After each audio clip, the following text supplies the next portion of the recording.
My friends, look at this video. This is not Star Wars, although I wish it were, but it's not. It's Ukraine, Odessa, and this was yesterday. This is Ukrainian mobile teams of anti-aircraft. These are Ukrainian mobile anti-drone defense teams shooting down one of the biggest Russian missile and drone attack over all across Ukraine. This specifically is Odessa. They're shooting tracer rounds, of course. With fire like that, you will shoot down drones. With fire like that, you cannot shoot down missiles, only drones, and they shot down a lot. What makes this picture here, it looks really awesome, but it's really sad, because this follows 36 hours after German Chancellor Scholz called Putin. And his goal was, you can guess. It was to de-escalate. Scholz is trying to make peace. He thinks he can talk. He thinks diplomacy works in this era and time when Russia has launched a full-scale invasion and weapons are blazing non-stop. The time to speak is over, my friend. The time to shoot and kick ass is here, but Scholz is still trying to speak. I would view this the same way as somebody on the street is beating your ass, just beating you, and you're trying to speak to him, not defending yourself, not running away, just trying to speak to him while he kicks your ass. It's funny and it's sad. 36 hours after the call between Scholz and Putin, as well as President-elect Trump's warning not to escalate, Russia launched its first massive winter terror wave, according to official Ukrainian source. A massive combined attack targeted all regions of Ukraine. Overnight and this morning, Russian terrorists used various types of drones, including Shaheds, as well as cruise missiles, ballistic and aeroballistic missiles, Zikrons, Iskanders and Kinzhals. In total, approximately 120 missiles and 90 drones were launched, making this one of the biggest missile and drone attacks against Ukraine ever since the start of the full-scale invasion. And this comes after two key points, as said in this thread. Scholz called Putin and Trump's warning to Putin not to escalate. And immediately we saw an escalation from Russians. I'm gonna go into this attack more specifically later in this video, but before that we have some massive news to cover. My friends, I want to introduce you to ground news. It's very important in watching the sources which cover the Russo-Ukrainian war to know their background. Are they high factuality? Are they leaning left or right? Who are they owned by? This is why ground news is such a great of a tool. North Korea says it backs Russia to victory in Ukraine. This is the title we're looking at, and you can see the coverage details on the right here. Total news sources 108, meaning it's a very popular topic to cover. Leaning left 15, leaning right 19, and center 23. Bias distribution is 40% center. And the bias distribution chart you can see right below here, left being indicated by a blue color, right being indicated by a red color, center white. One of the most important things about any coverage of any news site is the factuality. 56% high factuality, and anything below high I wouldn't even look at.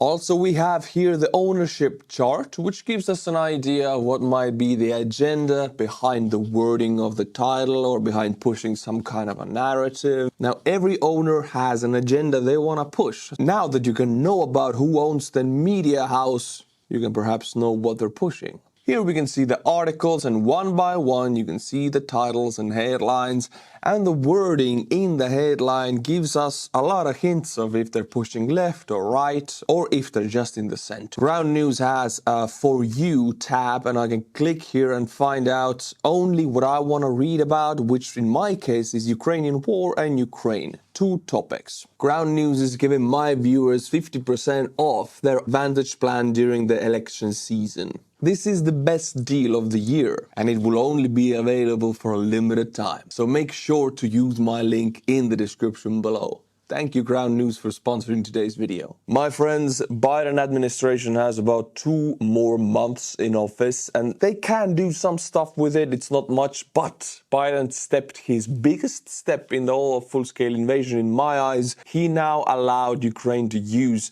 American ATACMS and American weapon systems on Russian soil, but more specifically on Kursk soil. So not all of Russia, but on Kursk Oblast. But Kursk Oblast is bordering Ukraine, and Ukrainians control a pretty big area, 1,000 square kilometers of that oblast, and North Korean troops are stationed in that oblast.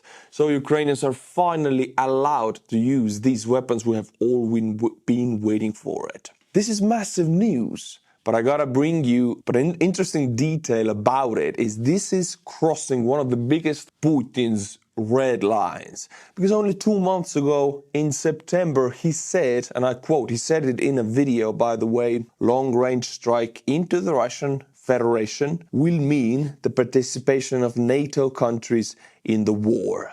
Putin said this 2 months ago straight to the camera. Now Biden allowed the usage of American weapons on Russian territory. So this should, in theory, mean war with NATO countries and Russia. I mean, this is Putin's promise. Time will tell. What about Russian military? How are they reacting to it? Russian soldiers on the front, Russian analysts?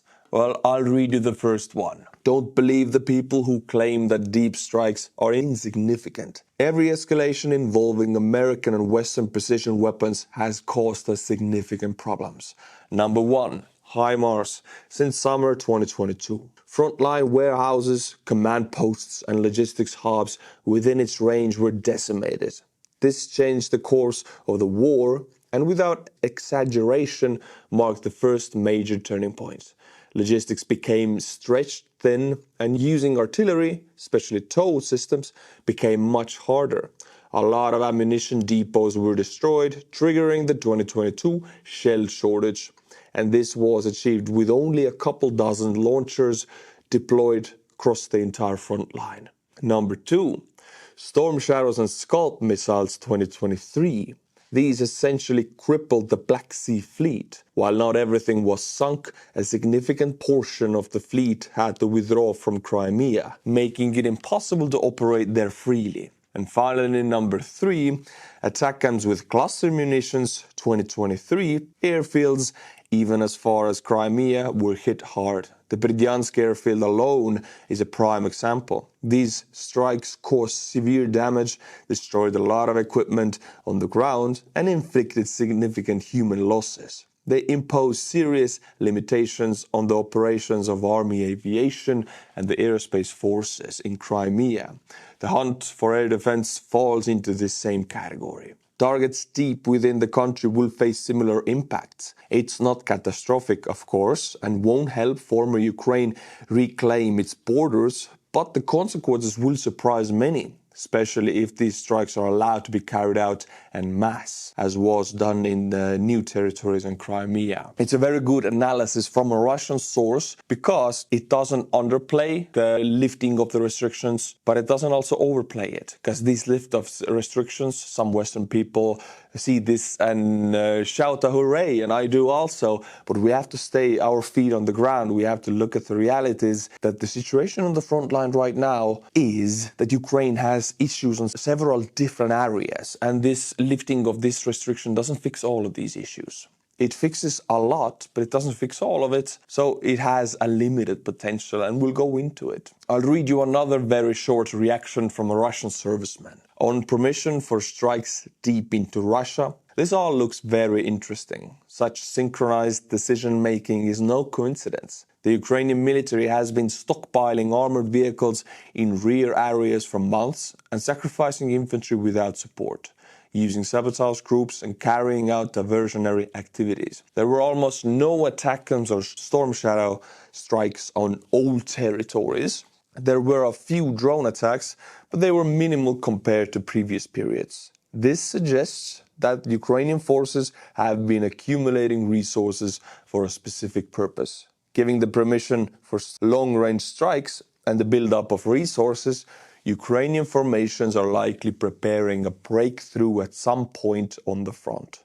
We wait and prepare. So this is a regular chatter among the Russian troops. It's no official opinion on both sides, But you get an idea of what the Russian troops are afraid of now. They think a massive Ukrainian advance is coming. I'm not confirming anything here. Ukraine will only be able to launch long-range missiles in the Kursk region of the Russian Federation. The goal is to stop the Russian counteroffensive. It is also a signal to North Korea not to send any more troops to support Russia. Ukraine was informed of Biden's decision about 3 days ago. So yes, Ukrainians knew before everybody else. So they have had time to prepare these attacks if they want to make them in surprise to the Russians. Also, what was the final nail in the coffin, as you would say? Well, it was the North Korean troops. Of course, I'm very sad to see that the Biden administration is reacting, not taking initiative, because when North Korea sent these 10,000 troops to fight on the Russian side to push back Ukraine on the Kursk salient, well, that happened almost a month ago, and now we get the reaction to it. I'm glad Biden reacted, but I'm not glad he has to react at all.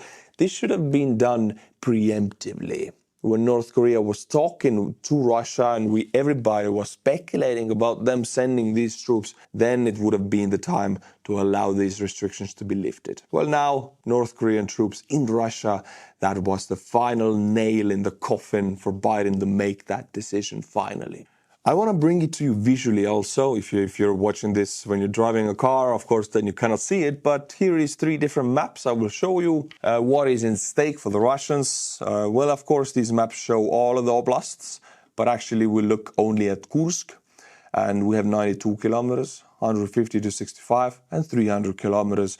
All of these are different weapons, different ranges, different capabilities. But even in Kursk Oblast, Russia has plenty of targets. We're talking about army training grounds. We're talking about airfields, oil production facilities, and logistics hubs. All of these can be struck, and all of these will have immediate massive impacts on the Russian army in that oblast. So what we can expect in the next few days are big kabooms going on in Kursk. Here is another map. Now this includes all of Russian military targets in the range of 300-kilometer ATACMS. Of course, they include targets outside of Kursk Oblast, which Ukraine cannot use. That's a restriction a lot of people decide to ignore right now for some reason, saying that all of Russia can be struck, but no. Only Kursk Oblast. I mean, you can already see there are many pinpoints here. A lot of targets very close to Ukraine. And the Kursk area right here still has plenty of targets which have major importance. And finally, we have this map, which also includes the Scalp and Storm Shadow ranges. You can see the most furthest line right here, which also covers Moscow, by the way. This is the Scalp/Storm Shadow range. By the way, this is not officially confirmed, but there are rumors, and one publication has talked about it. So this is only a rumor that British and French governments have allowed Ukraine to use also Scalp and Storm Shadow missiles on Russian soil. Take this with a grain of salt. We don't know if it's true or not. There's no official communication. Also, we don't know if it's only Kursk Oblast or actually all of Russia, because that would include Moscow, which is pretty insane. Time will tell. By the time you watch this video, maybe you have more information. The French and the British had allowed Ukraine to strike the Russian territory in depth with their Scalp Storm Shadow missiles. Le Figaro is publishing that. Now, I cannot confirm anything here. For me, it sounds like a rumor. If true, I'm damn happy about it, but it sounds too good to be true that they would allow actually to use the full range. I would think they would copy the Americans saying only Kursk. The rest is still off limits. We'll see. Now, I've talked so much about different things now. I want to sum up this topic for you so you know what is true and what is not. Some of these things are only opinions. So I'll bring to you facts that we actually know about the allowance of United States weapons to be used on Russian soil. Permission to strike with Western long-range missiles deep into the Russian Federation. What is known so far? So you will go away from this video knowing everything there is to know about this topic. Several American publications wrote that Joe Biden allowed to hit Russia with ATACMS missiles, with a range up to 306 kilometers. Information about the permission appeared in the evening after Russia launched on one of the most massive missile attacks on Ukraine the day before. That was the missile attack and drone attack I mentioned at the beginning of the video. But there is information that this is Biden's response to the presence of North Korean soldiers in the war against Ukraine. Again, it's good that the reaction happened, but it's bad that it has to be a reaction. It should be preemptive. Long-range missiles can be used in Kursk region, part of which is held by the armed forces of Ukraine. The first strikes may come in the next few days. It is surprising that the information about the use has not yet leaked in the media. Yeah, we haven't seen any results of this allowance. Also, we don't know how big is the stockpile of the ATACMS in Ukraine. Following the United States, France and Britain also allowed Ukraine to strike deep into the territory of Russian Federation with the help of their Scalp and Storm Shadow. Again, question mark here because this is a rumor, but it would make sense. Putin said 2 months ago that such a permission would mean NATO's entry into the war, but at the moment there are no comments from the Kremlin. Yeah, this is Biden stepping over one of the largest Putin's red lines. I really want to see how they react. Because me personally, I know and believe every Putin's red line to be empty. The Ministry of Foreign Affairs of the Russian Federation, commenting on the media information about Biden's permission for long-distance driving, referred to Putin's previous statements on the issue. So Kremlin spokespersons are referring to Putin's promise to start a war with NATO if Biden allows this. Well, I'm here in Estonia, 200 kilometers from the Russian border. The information is not officially commented in the United States either. The White House and the Pentagon did not respond to journalists' inquiries. Elon Musk wrote Pravda under the comments to this news and to the opinion that liberals love war. So Elon Musk obviously disapproves this Biden's decision. The president of Lithuania confirmed the information and congratulated Ukraine on this breakthrough. Russia is already drawing maps of the zones affected by Western weapons on its territory, and it threatens that apparently Moldova is also in the range of long-range missiles. 14 airfields and airports, 1 refinery and the headquarters of the southern military district of Rostov-on-Don, from where it is believed that the leadership of the combat operations of the Russian army in Ukraine fall within the radius of the Storm Shadow missiles. Now again, this is not in Kursk, this is all across that radius. 14 airfields. Damn, that's a juicy number. Anyway, there are more facts here. I'm not going to read to you. These are the most important ones. This is the information out as of making this video. But now, this final analysis, I want to bring myself and you back to ground because everybody's so happy about it. And I am also. It's a breakthrough for Ukraine, a little too late, I'm afraid, but still it's good that it happened.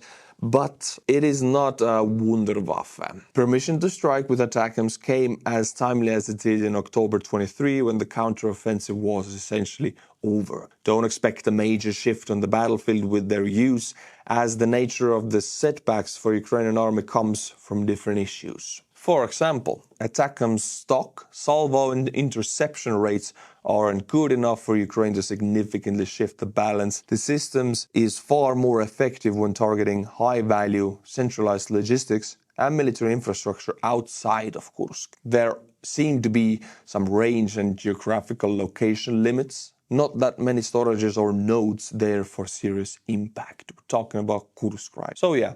ATACMS long-range availability now in Kursk, very good, but it's still strongly limited. First of all, because of the stockpile of these missiles is limited in Ukraine. Second of all, because Kursk is one oblast only. There are many juicy targets outside of Kursk, and many more different reasons. My friends, look at this juicy photo. No, this is not a computer game, this is not Photoshop. This is a real Ukrainian recon drone footage of Russian personnel gathering on the training ground just before Ukrainian deliver them a present. And this was actually HIMARS, the one we're talking about right here. But this was on occupied Ukraine, so it's not in Kursk Oblast yet. This is not the attack we're waiting for, not the long-range attack. This was just another HIMARS attack on occupied Ukrainian territory. But look at all these Russians gathering around, smoking cigarettes, maybe drinking vodka and trying to train for their future combat missions. Well, none of that did happen because Ukrainian HIMARS paid them a visit. Bada bing, bada boom. Bang, bang, bang, another bang. Huge bangs going on. These soldiers, these Ivans will never again occupy Ukrainian territory, or for that fact Estonian territory. I'll say it many times, I say it again. Every man in the Russian army, every tank in the Russian army, and the capability in that army exists to attack their neighbors. That's the only purpose. Russia does not have a defensive army. They have an offensive army. They don't have defense forces. They have, in Estonia, we don't have the word for offensive forces. We have Kaitsevägi, which means defense forces. For Russia, it's the opposite. Their army exists to attack the neighbors. We are a Russian neighbor here in Estonia. So for me, seeing this, I don't see dead Russian soldiers. I see less soldiers attacking Estonia in the future. That's why it makes me happy. Feel free to call me a sociopath. I've seen that before. Well, talking about being a sociopath, I think after that video, it's only natural to calm ourselves down and watch Ukrainian troops wash their cat on the front lines. They adopted this little kitty cat and it got a little dirty because the front lines are dirty. Now they're washing it in the bucket. Well, the cat really doesn't really want to even run away, I guess. I guess she likes it. And they are shampooing her and they're being very nice to her. It's really nice to see. Oh, you thought I'm done with the animal videos? Hell no, brother. Here we see Ukrainian troops on the front line training their puppy. As Russians are saying for years now that Ukrainians have these biological warfare training labs when they make biological mosquitoes, attack mosquitoes and pigeons. Well, my friends, I bring to you a deadly Ukrainian puppy. And they're teaching the puppy to jump. Boom, you see? In the future, it'll be jumping on Russian tanks like that. Boom. Perfect. Nice little puppy. Jumps like a true champ. And the legendary videos don't stop. We started with Star Wars. That wasn't Star Wars. Now we start with Call of Duty 1. There was a scene just like this when you drove around in a Soviet tank in an Eastern Front. Well, now this is not Call of Duty 1. Unfortunately, this is Chasiv Yar, Ukraine, yesterday. There is snow. Winter is here. The scenery looks very beautiful and the ground will begin to freeze. It's not frozen yet. Don't let yourself to be fooled by the snow. It takes some time to freeze, but the winter is here in Ukraine. As I said at the beginning of the video, my friends, I will touch again and open the subject of this biggest Russian missile and drone attack that happened on 17th of November, so yesterday. This is the map of the flight path of Russian missiles and drones, and you can see every Ukrainian oblast was covered. That was the goal of the Russians, to keep the Ukrainian population up at night, to cover every oblast, so the air raid sirens would be working.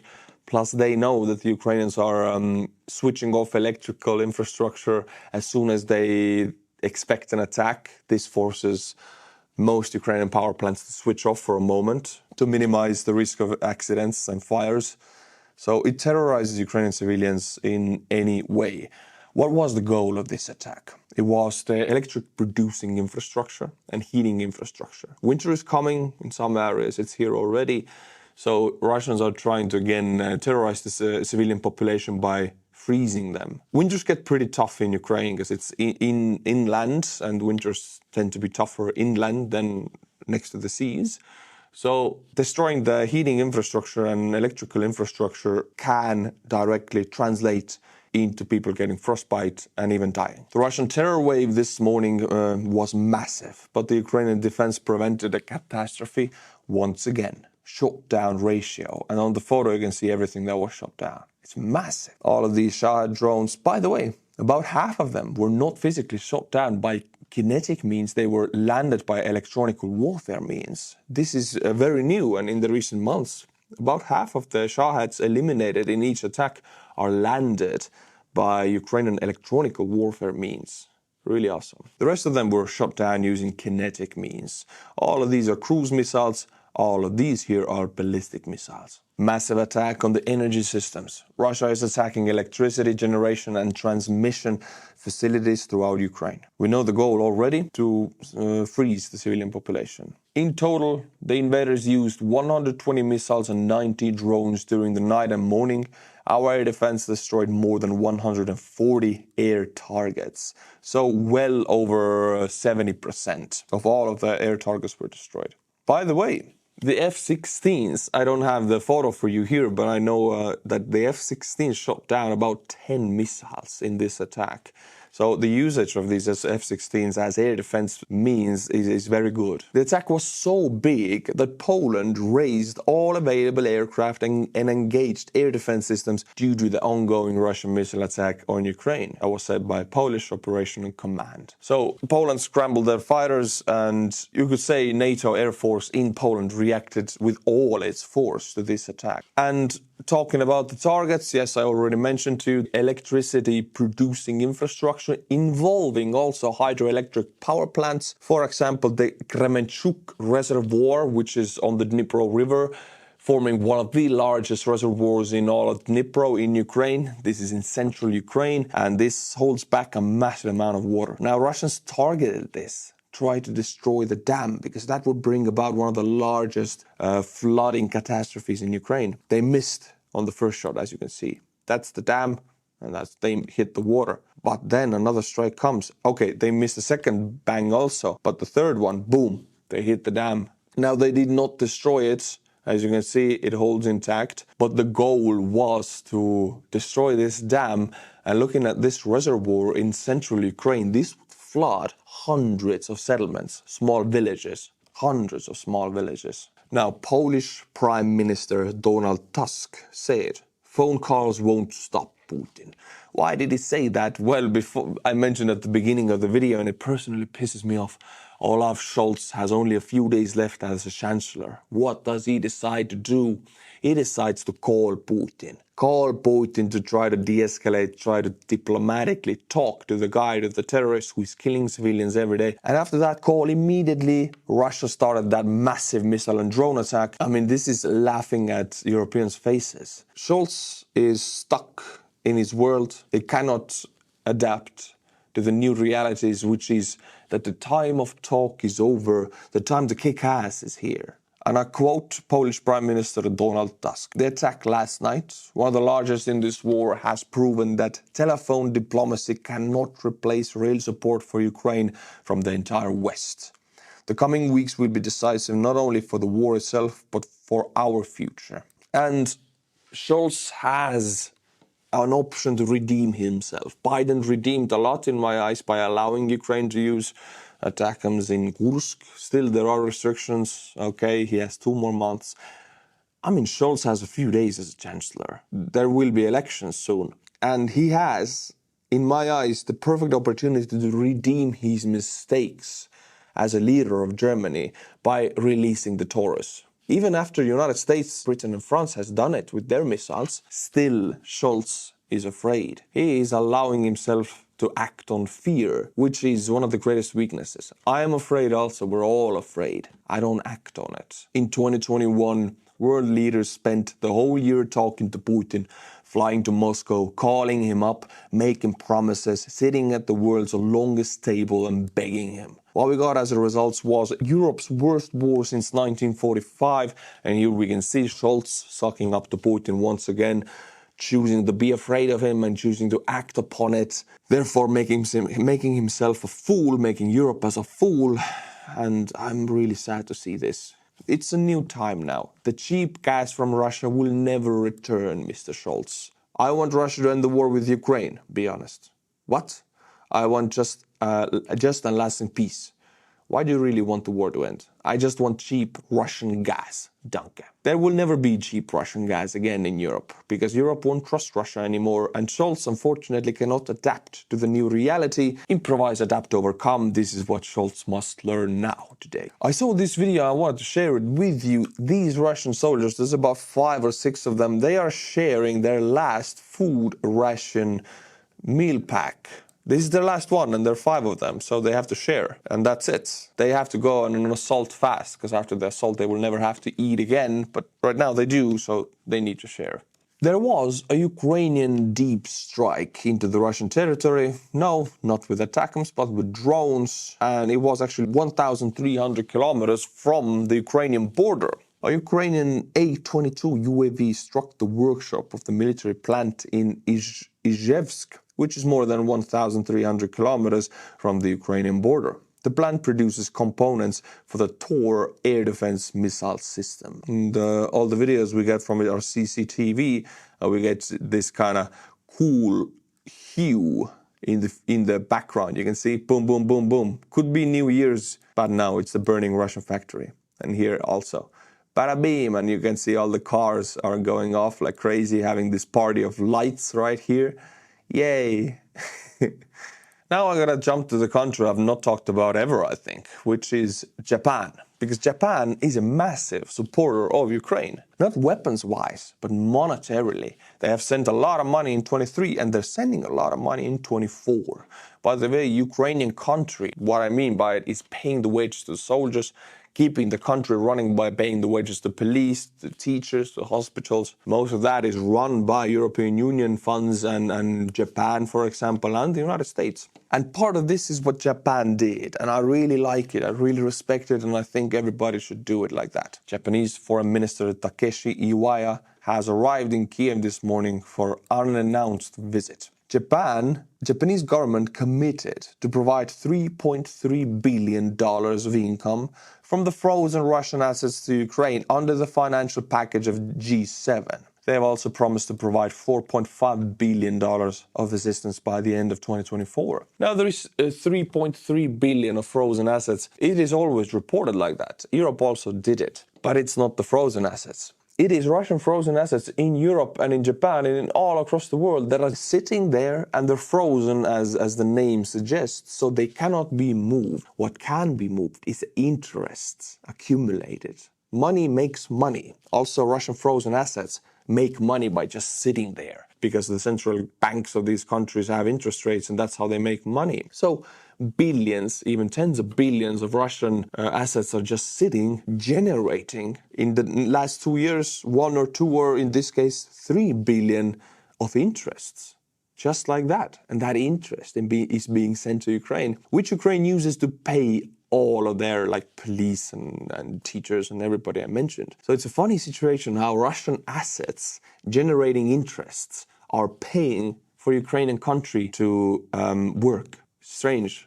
My friends, I want to read you a thread because, I always say how I see Russians imploding, the economy imploding in the future. I'm sure of it, as sure as sun will rise tomorrow. People are not so sure about it, so I'll read you a thread. Russia seems headed towards February 1917 moment. Number 1, a kilogram of potatoes in November 2024 is 73% more expensive than in January 2024. Interest rates reached 21% in October and mortgage rates rise 28 to 28%. But the biggest thing about this trade is the railways.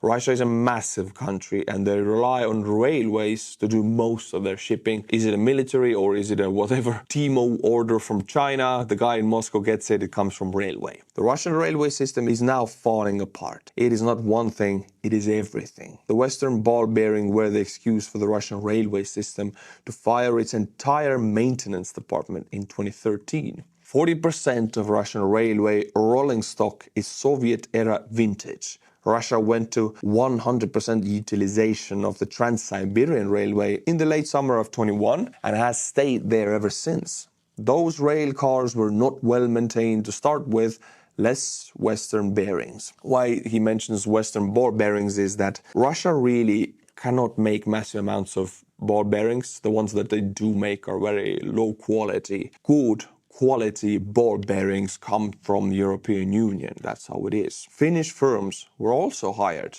out to do some of the Russian engine maintenance before February 2022. All of the above ended in April 2022. Modern railway roller bearings last 2 million kilometers. Now we're getting into the actual numbers and facts. Modern roller bearings last 2 million kilometers with good rails and reliable preventive maintenance cycles. Reliable preventive maintenance cycles is something that never happens in Russia, though. That is 108 round trips from Moscow to Vladivostok and back in about 63 months on an 80% usage rate. The war has lasted 2 years and 9 months with 100% usage since third quarter of 2021. Things have gotten so clogged on the east-west paths of the Russian railway system that Russia companies are trucking railway rolling stock just to have the ability to move.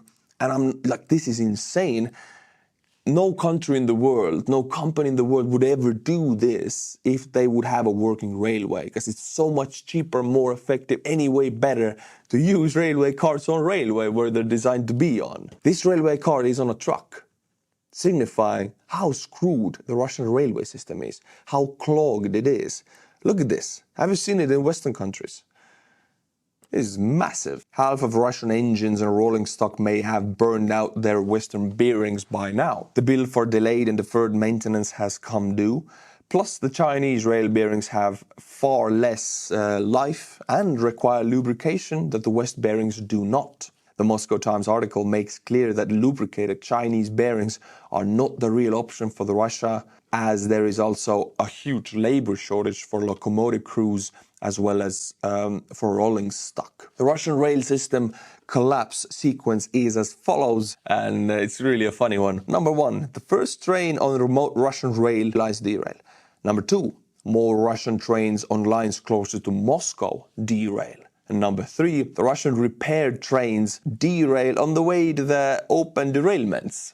And it will happen like that. I don't cover it all the time, and other military bloggers also don't, because it's not very directly connected to the military. But we see regular derailments of Russian trains. They're so often that I don't even think it's sabotage anymore. It's just lack of maintenance of the Russian rail system. And they're gonna be more often and more often. Just like the accidents with the Russian aviation, they're also not maintained. Stuff like that is invisible, but it's like water dripping down a stone for 1,000 years until the stone cracks. We all know that these 10,000 soldiers are just a tiny drop in the ocean of the potential that North Korea could send to Russia. If these troops work out for Russia and there is an order for more, Kim Jong is definitely interested, because he can modernize his military with new drones and new aviation thanks to Russia.